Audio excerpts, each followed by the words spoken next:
Donc, tu nous as bien présenté, Sophie et moi. En fait, je vous explique pourquoi on a décidé de se faire cette conférence ensemble. D'abord, on s'est connus dans notre passé clinique sur le terrain au programme jeunesse et on s'est retrouvés, en fait, il y a quelques années par cet intérêt commun qu'on avait par rapport à la résilience des jeunes, la résilience des intervenants, la résilience de l'organisation, tout ça. Et on a décidé de s'unir pour vraiment vous présenter quelque chose de très intégré là, par rapport à ça. Moi, il y a 2 ans, j'avais présenté une conférence sur la croissance post-traumatique, là, qui est quand même un peu distinct de la résilience. Là, Sophie va nous en parler tantôt. Puis Sophie fait sa thèse sur la résilience des intervenants. Donc, vraiment, on est venu mettre nos expertises ensemble pour vous présenter quelque chose de clinique, d'empirique et aussi d'organisationnel. Donc, le plan de la présentation, d'abord, on va voir les résultats de l'étude de Sophie sur le phénomène de la résilience en contexte de stress chronique chez les intervenants en protection de la jeunesse. Ensuite, on aura des liens à faire avec tout ce qui est les facteurs d'orientation et d'accueil pour l'intégration et la rétention des nouveaux employés. Et puis, on va vous présenter aussi des stratégies à mettre en place là, concrètement dans les milieux de travail. Puis, on finira avec la période de questions et d'échanges. Donc, ben, merci Geneviève. Alors, je vais commencer avec la première partie, en fait, qui est de vous présenter les résultats de ma thèse que j'ai soutenue en 2025. Donc, ben, d'abord, laissez-moi vous expliquer d'où vient l'idée de ma thèse. Premièrement, j'ai commencé à travailler à Cité des Prairies à Montréal, donc dans les centres jeunesse, en tant qu'intervenante dans les années 90, de 90 à 2000. Puis j'ai entendu des centaines de témoignages de vie de jeunes adultes qui ont vécu toutes sortes d'adversités parce qu'on amenait les garçons aux alcooliques anonymes à toutes les semaines, puis on faisait faire leurs témoignages de vie. Puis dans leurs histoires, j'entendais dans toutes les histoires, peu importe la problématique, qui accumulaient des problèmes, qui développaient diverses problématiques, violence, consommation, dépression, etc. Et vraiment qu'ils accumulent les problèmes, ils sont comme dans un cercle vicieux où les problématiques augmentent en fréquence et en intensité. Puis, un jour, ben, dans leur témoignage, on entend qu'ils finissent par s'en sortir malgré les défis, qu'ils arrêtent d'accumuler les problèmes parce qu'ils arrivent à les régler au fur et à mesure, puis ils deviennent même des coachs pour les autres. Plus j'entendais les témoignages, peu importe la problématique, plus il me semblait avoir des éléments clés communs que les gens apprennent pour s'en sortir. Fait que je me suis dit, ben, si on pouvait identifier ces éléments communs-là, on pourrait les enseigner aux gens avant qu'ils développent des problématiques. D'emblée, je me suis mis à écouter davantage, puis j'ai identifié, j'ai remarqué, entre autres, que j'entendais des termes qui revenaient. Être en équilibre, jusqu'à temps qu'on vive une situation déclencheur de déséquilibre. Remarquer qu'on est en réaction par des indicateurs comportementaux, entre autres. Gérer ses émotions, faire de la résolution de problèmes à l'aide de coaching. Fait que peu importe la problématique, ça, c'est des éléments clés que j'entendais dans toute la portion où ils finissaient par s'en sortir. En 2012, j'ai été mis en lien avec le programme des Stress et Progress, qui est aussi Stress et compagnie, qui est le programme de gestion du stress du Centre d'études sur le stress humain. Puis, dans les ateliers de Stress et Progress, ben, j'ai reconnu les éléments clés, dans le fond, du processus de coping, des éléments clés que j'entendais, qui en fait sont des éléments du processus de coping avec le soutien social. Fait que je me suis alors demandé, ben, est-ce que c'est possible qu'enseigner les éléments de programme de gestion de stress chronique pour les intervenants puissent en fait être des éléments clés de résilience? Parce que des stress et progrès avait été transformé en programme pour les intervenants. Puis là, ben, avec les mêmes concepts. Puis c'est pour ça que je me suis posé cette question-là. Et ben, c'est de là qui vient l'intérêt, qui est venu mon intérêt de mieux comprendre le phénomène de résilience des intervenants en protection de la jeunesse. Et c'est ce qui m'a amené en 2016 à commencer une thèse de doctorat pour y arriver. Fait que j'ai tout juste de soutenir ma thèse en mars 2025. Puis c'est donc les résultats principaux de celle-ci que je vais vous partager aujourd'hui. Premièrement, ben, on est très conscient que les intervenants en protection de la jeunesse jouent un rôle important d'assurer la sécurité et le bon développement des enfants et des jeunes vulnérables. En quelque sorte, on peut dire qu'ils jouent un rôle de tuteur pour les aider à grandir bien droit.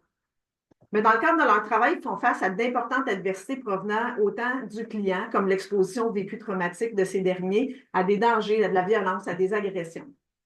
Ils font aussi face à des adversités organisationnelles comme la surcharge de travail, le manque de ressources pour répondre aux besoins des clients, roulement de personnel, manque de ressources pour répondre aux besoins des clients. Toutes ces adversités-là les mettent à risque de vivre du stress chronique, les rendant alors plus vulnérables à développer des problèmes de santé mentale comme l'épuisement professionnel, le stress post-traumatique, la fatigue de compassion, ce qui peut affecter la qualité des services et nuire à la rétention. Heureusement, malgré cette adversité, une majorité d'intervenants s'adaptent bien face à l'adversité et arrivent à maintenir une bonne santé mentale, à se percevoir capables de faire face aux exigences de travail et maintenir des services de qualité. C'est ce qu'on peut appeler de la résilience, qui est pertinent de mieux comprendre pour pouvoir la soutenir et la favoriser. J'ai donc cherché à identifier les facteurs qui différencient les intervenants qui, malgré l'adversité, arrivent à garder une bonne santé mentale et se sentir efficace. La première question qu'il a fallu que je me pose d'abord, c'est « Mais c'est quoi la résilience? » Parce que la littérature sur la résilience est abondante. J'ai donc utilisé la méthode d'analyse conceptuelle pour arriver à déterminer la bonne définition du concept de résilience adaptée au contexte de mon étude. La littérature scientifique sur la résilience est très abondante, puis son utilisation fait l'objet de plusieurs études. Toutes les informations que je vous donne, les informations suivantes ont donc été tirées de recensions réalisées par divers auteurs. D'abord, la résilience est étudiée dans plusieurs disciplines, informatique, environnement, etc., dont en sciences humaines aussi. On y retrouve des études sur différents types de résilience, la résilience familiale, communautaire, physique, etc., mais aussi la résilience psychologique qui intéresse dans le cas de ma thèse. En résilience psychologique, ça a d'abord été étudié auprès des enfants, puis après ça, chez les adultes, les personnes âgées, les étudiants, les sportifs de haut niveau, les professionnels, dont ceux dans le domaine des sciences sociales.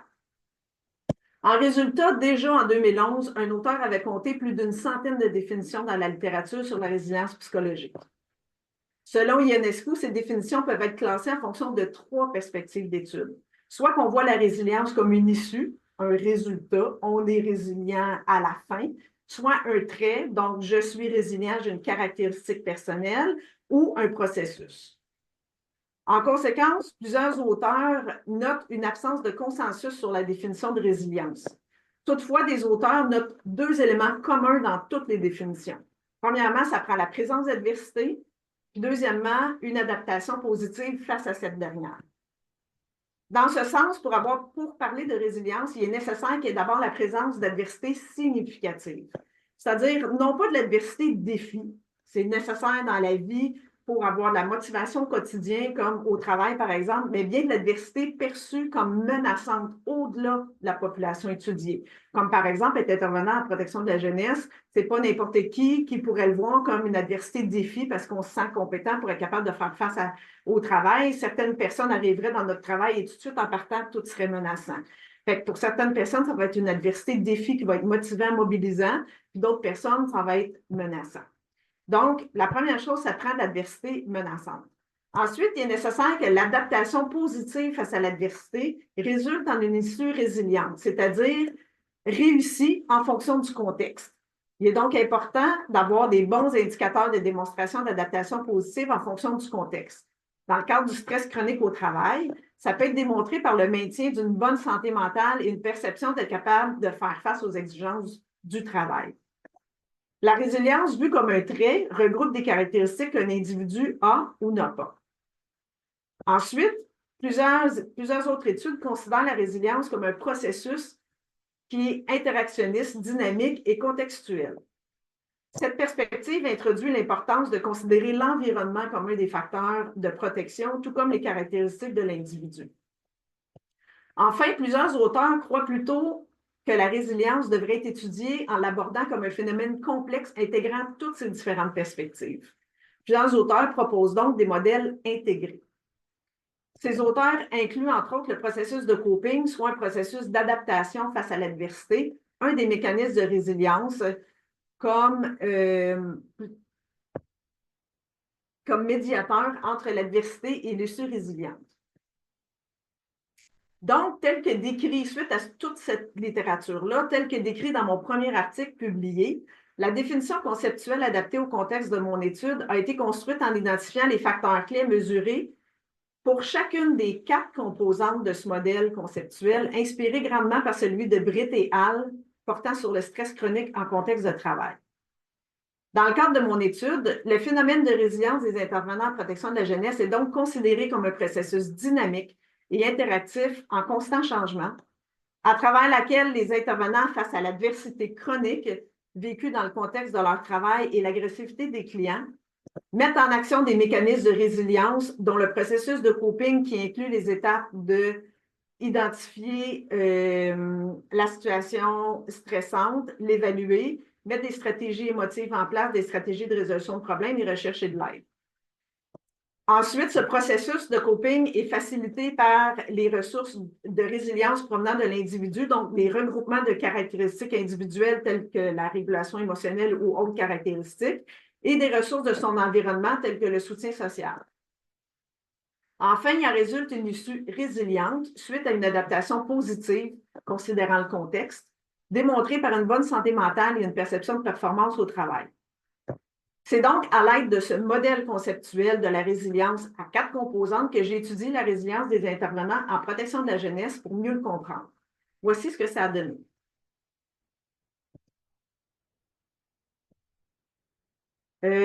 Oui, d'abord, avant de vous expliquer ce que ça a donné, je veux juste apporter une petite note dans le fond, c'est qu'il est important de mettre en lumière qu'il y a 3 trajectoires positives face à une adversité significative. D'abord, il y a 2 types d'adversité. La première type d'adversité, c'est une adversité aiguë, qui est caractérisée par des événements intenses mais isolés, tels que des situations violentes. Ensuite, il y a des adversités chroniques, c'est-à-dire qui impliquent des événements persistants dans le temps et moins intenses, comme travailler avec des clients agressifs, par exemple, au roulement de personnel, ou etc.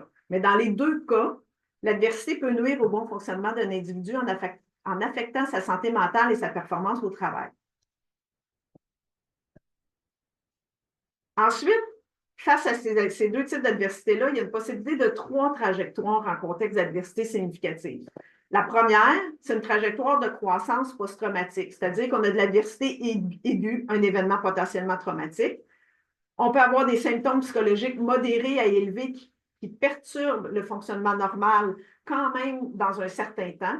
Et c'est avec le temps que les symptômes vont diminuer progressivement jusqu'à temps que l'individu, un jour, retrouve son niveau de fonctionnement normal avec des leçons apprises, ce qu'on peut appeler une croissance post-traumatique. C'est sur ce point-là que Geneviève va revenir plus tard. Une autre trajectoire, c'est la résilience versus un événement potentiellement traumatique, mais peut-être moins intense. Donc, une adversité aiguë, événement potentiellement traumatique, où il y a des symptômes légers qui sont vécus, une certaine perturbation légère sur une très courte période, mais avec un maintien de fonctionnement normal et ce qui est souvent le cas dans le fond. Donc, par exemple, une réaction face à un événement potentiellement traumatique, peut-être que les premiers soins psychologiques est un élément qui peut aider, mais donc, justement, on est capable de continuer à fonctionner quand même dans le cadre du travail. Et après, il y a la résilience au stress chronique, donc c'est de l'adversité qui est en continu. Et là, la résilience, c'est plutôt une capacité de coping continue tout au long de la période de stress afin de maintenir une adaptation positive. Compte tenu que ces 3 trajectoires sont différentes, c'est pour ça que dans le cadre de ma thèse, j'ai choisi de m'arrêter puis d'étudier une des trajectoires qui est celle en fonction du stress chronique avec un maintien de santé mentale et de perception d'efficacité au travail tout le long de cette perception d'adversité-là. Maintenant, ce que ça. Donc, c'est ça. Si on reprend le modèle, dans le fond, de tout à l'heure, bien, on peut voir que dans l'adversité significative, on pourrait mettre les adversités aiguës. Et à ce moment-là, on rajouterait dans les adaptations positives au bout de la ligne, ici, une des adaptations positives, c'est la croissance post-traumatique au niveau d'une trajectoire à plus long terme. Si on revient, dans le fond, dans le cadre de ma thèse, comment j'ai été tester les données? Bien, les données ont été prises dans une étude qui est plus large, appelée ISOSTRESS, qui a été dirigée par Pierrick Lusquelec. Dans cette étude, il était question d'évaluer un programme de gestion du stress, ce qui impliquait des mesures répétées dans le temps, donc une fois avant le programme, au temps zéro, puis 3 fois après le programme de gestion du stress, Pour mon étude, j'ai utilisé que les données collectées avant le déploiement du programme auprès de tous les intervenants. Dans le fond, la collecte des données a eu lieu auprès de 85 équipes de direction programme jeunesse et protection de la jeunesse d'un même établissement entre janvier 2016 et juillet 2020. Au-delà des 687 individus ont participé à l'étude. On a 81% de femmes, un âge moyen de 40 ans, travaillant en moyenne 35 à 40 heures, avec une clientèle allant de 0 ou en hébergement. Donc, premièrement, pour mieux comprendre, pour parler de résilience, telle que soulevée par certains auteurs dans la littérature, il faut d'abord identifier des individus qui perçoivent l'adversité significative, donc défi, pas défi, mais plutôt vu comme menaçante. Et dans ce cas-ci, on a mesuré le stress chronique au travail et le sentiment de sécurité face aux clients agressifs. Ce que ça a donné, en fait, c'est qu'il y a 5 profils d'adversité perçus qui ont émergé des analyses en incluant 11 variables, soit 10 sous-échelles de la mesure de stress chronique et une mesure de sentiment de sécurité aux clients agressifs. En dessous de la ligne du centre du graphique, on retrouve 2 profils qui ne semblent pas percevoir de l'adversité significative, plutôt de l'adversité défi. Le profil en vert pâle, 16% perçoivent très peu d'adversité. En bleu pâle, 37,8 perçoivent de l'adversité qu'on pourrait dire dans la norme, dans la moyenne de l'échantillon qu'on a étudié, un petit peu en dessous de la moyenne. Après ça, on a 3 profils dans la zone orangée qui semblent percevoir de l'adversité significative, soit au-dessus de la moyenne de l'échantillon. Soit en jaune, 12,2% qui perçoivent de la haute adversité, surtout accès social, isolement social, manque de reconnaissance sociale, tension sociale, etc. Au même niveau d'intensité d'adversité perçue, en vert foncé, on a 22,7% qui perçoivent de la haute adversité, surtout accès travail, surcharge de travail, pression de performance au travail, faire plus d'heures que prévu, etc. En bleu marin, on a 11,2% qui perçoivent de la très haute adversité globale, donc leur niveau perçu est encore plus haut, puis eux autres, ils voient toutes les adversités. Ce que ça donne, dans le fond, c'est qu'on a 317 individus qui voient de l'adversité significative dans l'échantillon sur 687. Maintenant qu'on a identifié ceux qui vivent de l'adversité significative, la deuxième étape, en fait, c'est d'aller identifier parmi ceux-là qui vont quand même bien, donc INUSU résiliente, versus ceux qui vont moins bien pour pouvoir les comparer ensuite. Suite aux analyses, 2 profils d'issue ont émergé. En orange, 75,4% de l'échantillon affiche une issue positive, soit un faible niveau de problème de santé mentale et une bonne perception d'efficacité au travail. En bleu, 24,6% qui affichent une issue négative, soit un niveau élevé de problèmes de santé mentale et une moins bonne perception d'efficacité au travail. En croisant les 5 profils d'adversité perçus puis les 2 profils d'issue, on retrouve 10 groupes d'individus. Si on se concentre seulement sur les personnes qui perçoivent de l'adversité significative, ça inclut les 317 personnes. Parmi ce nombre, 144 présentent une issue négative, donc un profil non résilient, et 173 présentent une issue positive, donc un profil résilient. Si on les retrouve dans le modèle, à ce moment-là, une fois qu'on a départagé les 2 groupes, donc 173 qui vont bien versus 144 qui vont moins bien parmi ceux qui voient de l'adversité significative, la 3e étape a été de les comparer pour vérifier si chacune des étapes du processus de coping pourrait être des facteurs qui les différencient. En effet, les résultats ont démontré que les individus résilients font plus de recherche d'aide, mettent davantage en action des stratégies axées sur les émotions et surtout font plus de stratégies axées sur la résolution de problèmes que les non-résilients.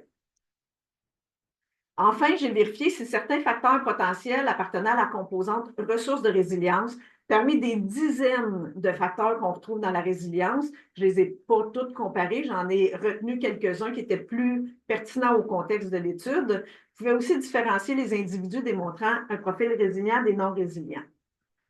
Et plusieurs facteurs sont ressortis, entre autres, les résultats montrent qu'en effet, plusieurs facteurs différencient les individus. Ces facteurs font partie des caractéristiques de l'individu, comme par exemple avoir une meilleure régulation émotionnelle, avoir plus d'empathie, avoir un bon niveau de symptômes de stress post-traumatique et l'âge aussi, donc probablement l'expérience. D'autres facteurs qui les différencient au niveau de l'environnement, c'est la présence de soutien social, donc une meilleure qualité avec le superviseur, qualité relationnelle avec le superviseur et plus de soutien par les pairs. On retrouve aussi une troisième catégorie qui sont plus des caractéristiques liées au travail, donc un meilleur appariement travail-personne. Donc, ce qu'on me demande au travail a un bon fit avec mes compétences et mes intérêts. Mon travail fait sens et ils ont tous un meilleur ajustement aux clients. Si on regarde, ça fait quand même plusieurs facteurs et facteurs significatifs. Tel qu'attendu puis appuyé par la littérature, pratiquement tous les facteurs qui ont été analysés distinguent, il y en a plein d'autres dans la littérature qui pourraient être vérifiés aussi, dans ceux que j'ai analysés, distinguent significativement les individus à profil résilient des non résilients. Donc, ils ont un meilleur processus de coping, plus de soutien social, meilleures caractéristiques liées au travail, meilleure régulation émotionnelle, etc. À l'aide de temps et d'effet, on remarque entre autres que le processus de coping et le soutien social ont une taille d'effet plus faible. Moi, ça m'avait surpris un peu. J'aurais pensé que ça aurait été comme le processus de coping, il serait sorti là, davantage. Alors que les caractéristiques liées au travail ont un effet moyen sur la différence et la régulation émotionnelle dans son ensemble a l'effet le plus fort. Par contre, comme tous ces facteurs distinguent les individus à profil résilient, la question que je me suis posée, c'est bien, quels sont les facteurs, en fait, qui sont les plus prédictifs parmi l'ensemble de ces facteurs-là quand on regarde l'interaction entre eux? Alors, voici ce que ça donne après avoir fait une régression logistique. En fait, le modèle prédictif a ressorti 6 facteurs qui ont émergé de ces analyses-là. Certains facteurs augmentent ou diminuent les chances qu'un intervenant appartienne au profil résilient. Premièrement, le plus fort, l'appariement travail-personne, c'est le facteur le plus fort. Il augmente les chances d'appartenir au groupe de résilients de 23,8 %. À noter que c'est un des facteurs clés de l'intégration et rétention du personnel en protection de la jeunesse selon une revue de littérature faite sur le sujet que je vais vous rapporter tout à l'heure. Avoir des difficultés à s'engager dans un comportement orienté vers les buts, qui est un des aspects de la régulation émotionnelle, explique pour 15,3 % l'effet prédictif d'être résilient. Après, c'est avoir la capacité à s'ajuster aux clients augmente les chances de 14,7 % d'appartenir au groupe de profil résilient. Présenter un bas niveau de symptômes un haut niveau plutôt de symptômes post-traumatiques diminue les chances de 4,5 % d'appartenir au groupe résilient. Avoir une bonne relation avec son superviseur augmente les chances de 4,5 % et un intervenant plus âgé, plus il a de chances d'être résilient, et ce à raison de 3,8 % par année. C'est un modèle prédictif qui est fiable, mais pas magique. Si on regarde l'ensemble des facteurs combinés ensemble, explique quand même 43,5 % des différences entre les intervenants résilients et non résilients. Ce que ça signifie, c'est que les 6 facteurs sont importants, mais qu'il y a d'autres facteurs quand même éléments qui vont jouer aussi un rôle. Si on reprend dans le fond le modèle, ce que ça veut dire, en conclusion, c'est que ça implique que le processus de coping est bien un facteur de résilience à soutenir, à favoriser pour aider les intervenants à demeurer en équilibre et jouer leur rôle de tuteur de résilience.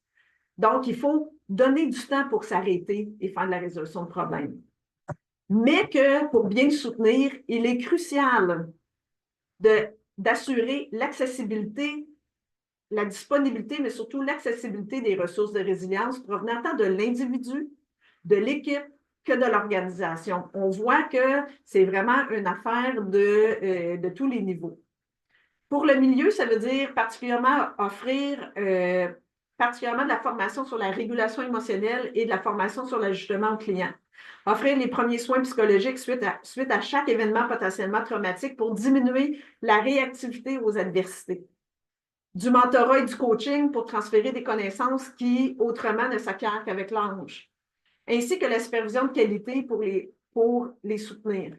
Et surtout, assurer l'appariement entre le travail demandé avec les intérêts et compétences des intervenants, puisque, voyez-le ou non, comme mentionné, ce facteur explique à lui seul 23,8 % de la résilience.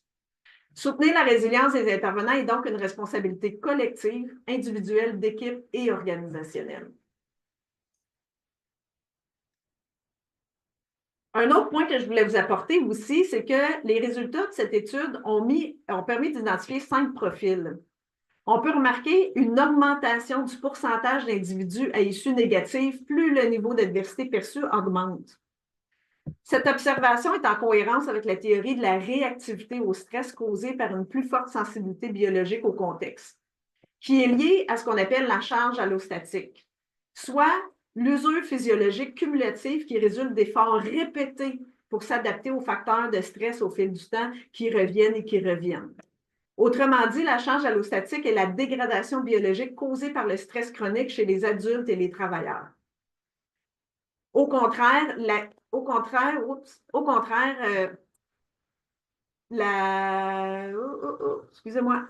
réactivité au stress serait moindre lorsque des facteurs de stress passés ont été perçus comme des défis et non des menaces, ayant plutôt stimulé la performance, probablement ce qui est le cas, entre autres, pour les profils d'adversité plus dans la norme.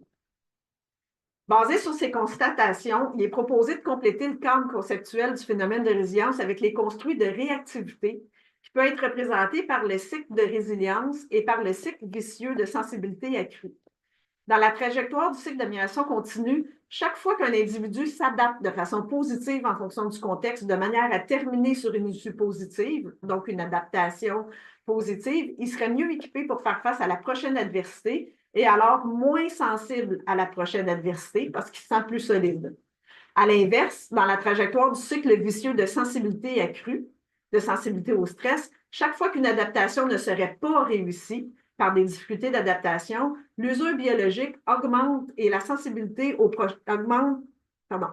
L'usure biologique augmente et la sensibilité au prochain stress augmenterait, renforçant ainsi la fréquence et l'intensité des réactions en contexte de stress chronique. Il serait intéressant dans une prochaine étude future longitudinale, à l'aide des données, entre autres collectées dans IsoStress, d'aller tester ces trajectoires-là pour mieux comprendre effectivement est-ce que les gens semblent prendre ces trajectoires-là. L'approche IsoStress bien-être collectif est une des recommandations pour favoriser la résilience des intervenants et des gestionnaires qui les encourage à emprunter le cycle de résilience en amélioration continue. L'approche de ces programmes transfère, entre autres, les connaissances sur le processus de coping individuel, mais relationnel et de groupe aussi en contexte de stress chronique. Il encourage le soutien social par les pairs en travers l'utilisation des concepts en supervision, entre autres. Il encourage l'ajustement au client à travers la compréhension des dynamiques de déclencheurs et réactions entre intervenants et clients. À travers les plans d'action individuels et d'équipe, il met en action des solutions pour diminuer la récurrence des événements potentiellement chroniques et ou le niveau de perception de l'adversité. Et pour soutenir le cycle vicieux de sensibilité accrue, pour sortir du cycle vicieux de sensibilité accrue et favoriser le maintien d'une bonne santé mentale et de perception efficace aux exigences de travail. Dans le fond, c'est ce que fait IsoStress. Dans certaines analyses en cours sur l'impact de stress et compagnie, un plan d'action d'équipe qui a été fait avec la recherche IsoStress, on remarque, entre autres, une diminution du niveau de symptômes de troubles post-traumatiques aussi chez les intervenants qui ont fait le programme versus ceux qui ne l'ont pas fait. Donc, à bientôt pour plus de nouvelles sur ce sujet. Juste une petite note sur les limites, dans le fond, de cette étude, c'est que la généralisation, pour l'instant, peut être faite surtout en protection de la jeunesse. Les futures études pourront vérifier d'autres facteurs en adaptant la définition. Plusieurs facteurs aussi potentiels ne sont pas étudiés, comme la spiritualité, le soutien familial, etc. D'autres études pourront aussi le faire. Il y a aussi plusieurs facteurs potentiels et c'est aussi des mesures auto-rapportées. Si je veux faire des liens rapidement avec les facteurs d'accueil orientation, vous pouvez aller voir sur le site de l'IUJD, si vous tapez 6 dimensions pour accueil, orientation, intégration, il y a une revue littérature qui a été faite, puis je vais juste mettre en lumière. Dans le fond, si vous voyez en vert, il y a 6 dimensions pour favoriser l'accueil, l'orientation, intégration, rétention des nouveaux employés. Et il y a 5 dimensions qui incluent des facteurs de résilience que je viens de vous présenter, qui sont les mêmes que les facteurs identifiés dans la littérature pour AOI. Donc, le sens donné au travail, l'adéquation, l'appariement, le bien-être au travail, formation, supervision, soutien de travail collaboratif, intégrer la ligne de gestion. Et tout ce qui est souligné, en fait, est des éléments dont IsoStress va toucher autant des facteurs AOI que des facteurs de résilience. Donc, ça vaut la peine de regarder l'arrimage de différentes approches, de différents facteurs, etc. Maintenant, on va faire le lien avec d'autres stratégies. Moi, je vous ai parlé de certaines stratégies à mettre en place en lien avec le stress chronique. Et Geneviève va vous parler, dans le fond, de stratégies à mettre en place en lien avec le stress post-traumatique, juste pour vous ramener un petit peu la diapo de tout à l'heure. Dans le fond, on pourrait rajouter dans le modèle l'adversité aiguë et ici, dans les adaptations positives, la croissance post-traumatique. Et de façon intéressante, quand on se parlait, on voyait qu'il y avait beaucoup de stratégies là, qui étaient similaires entre les deux. Fait que Geneviève, je te laisse la parole. Tu me diras quand changer les diapos. Oui, certainement. Ben, en fait, exactement, c'est que quand on s'est réunis, moi, j'avais déjà fait une bonne partie de mes travaux, puis Sophie aussi, et on s'est rendu compte que ça convergeait, puis que les grands principes de la résilience rejoignaient très bien les grands principes de la croissance post-traumatique. Donc, moi, dans le cadre de mes travaux, je m'étais beaucoup attardée à ça. Et il y a aussi ma carrière clinique comme psychologue et mon expérience de gestionnaire aussi au niveau de l'organisation qui permet peut-être d'aller chercher des stratégies. J'en ai répertorié 10 qu'on vous présente aujourd'hui. C'est pas exhaustif, là, il y en a d'autres, tout ça, mais c'est quand même des piliers, des bases. L'idée étant d'en avoir le plus possible, le plus souvent possible. Ceci dit, il y a des contextes, puis il y a des périodes où ça se peut qu'il y en ait un peu moins, puis d'autres périodes où c'est beaucoup plus facile de les maintenir, mais c'est toujours de garder le réflexe de toujours aller se chercher différentes stratégies. Fait qu'on commence avec la première, comme il y avait un appariement important entre le travail et la personne, bien évidemment, trouver un travail qui fait sens, c'est vraiment un facteur de résilience important. L'identité organisationnelle, elle est importante aussi comme étant un sous-facteur de résilience assez important. Fait que c'est vraiment d'aider les employés à trouver un sens et une signification dans leur rôle et dans leur travail pour que ça coïncide avec leurs valeurs, leurs compétences, qu'il y ait un appariement avec les valeurs puis la mission de l'organisation pour vraiment donner un sens à la crise. Évidemment, en croissance post-traumatique, on est post-crise. Donc, on en a quand même vécu des crises dans notre réseau. Fait que c'est un peu ça, c'est de toujours se ramener à l'essentiel de notre travail. Ensuite, cultiver une culture de soutien, c'est-à-dire au niveau organisationnel. Donc, de vraiment favoriser des environnements où on met en premier lieu la sécurité psychologique, encourager la communication ouverte, l'écoute active, puis favoriser vraiment une culture d'empathie et de compréhension, et ce, à tous les niveaux. Donc, c'est vraiment un facteur important. Au troisième niveau, c'est la promouvoir la résilience. En fait, c'est de vraiment structurer des principes ou des façons organisationnelles de la promouvoir. Par exemple, offrir des ressources, offrir des formations, aider les employés à développer la résilience, aider à développer les compétences d'adaptation pour faire face aux défis. IsoStress en est un bon exemple. D'ailleurs, il y en a d'autres, là, je vais vous les présenter à la fin, mais on se rend compte à quel point c'est basé sur ces principes-là.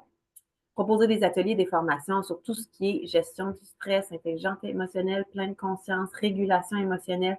C'est vraiment, vraiment des bases pour passer à travers les adversités. l'adversité et les crises. Ensuite, encourager la réflexion et la croissance, c'est-à-dire de vraiment créer des opportunités pour que les individus et les équipes, parce que ça se fait tout à fait en équipe, puissent réfléchir à leur expérience puis aux leçons qu'on peut tirer quand on traverse des situations difficiles. Ça peut être pas évident de le faire pendant qu'on est dans les situations, mais généralement, on peut le faire assez vite après les situations. Encourager les employés à se fixer des objectifs de développement personnel et professionnel qui sont vraiment en accord avec les nouvelles perspectives ou les apprentissages qui sont faits. Reconnaître et apprendre de l'adversité, bien évidemment, au lieu des ignorer ou d'éviter de parler des situations difficiles, bien souvent, c'est aidant de les aborder ouvertement et en toute transparence. Parfois, on veut se montrer fort, on veut se montrer capable, puis on n'ira pas nécessairement dans nos zones de vulnérabilité, mais parfois, c'est important d'y aller parce que c'est des opportunités d'apprendre. Donc, faciliter les débriefings après un événement pour analyser ce qui s'est passé, qu'est-ce qui pourrait être amélioré, puis qu'est-ce qu'on a appris. Ensuite, soutenir l'apprentissage et le développement. Bien, en fait, tant qu'on est en mode apprentissage, ça favorise le développement. Donc, tout ce qui est opportunité de formation, de développement, là, ça se répète un peu, mais il reste que c'est important là, de parfaire les connaissances et les compétences qui vont permettre de s'adapter aux circonstances changeantes. On sait que ça peut être mis à mal en période de contrainte ou en période de crise, mais c'est important d'assez rapidement de se mettre en mouvement. Si on vit une interruption, il faut rapidement aller le replacer. Puis investir aussi dans l'éducation continue, tout ce qui est formation continue pour renforcer la résilience des organisations aux défis futurs.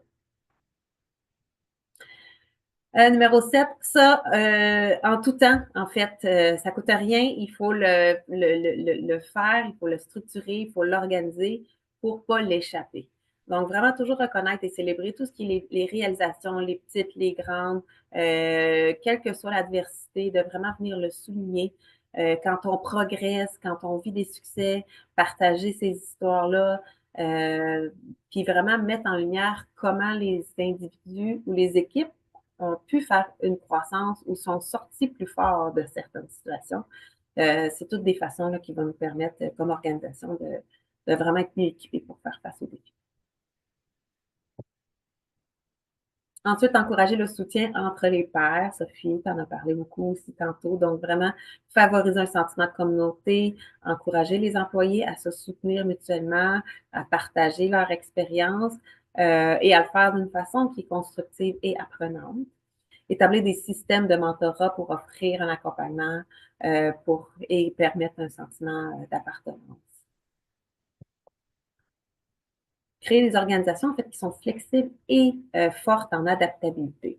Ça veut dire une structure organisationnelle qui est flexible, qui est capable de s'adapter aux circonstances et aux conditions, bon là, ils ont du marché changeant, mais du contexte, on le sait, hein, dans notre contexte, on a envie des changements, mais plus l'organisation est structurée d'une façon à traverser puis à s'adapter à ces changements-là, plus c'est facile de les traverser, puis encourager vraiment une mentalité d'amélioration continue et d'innovation.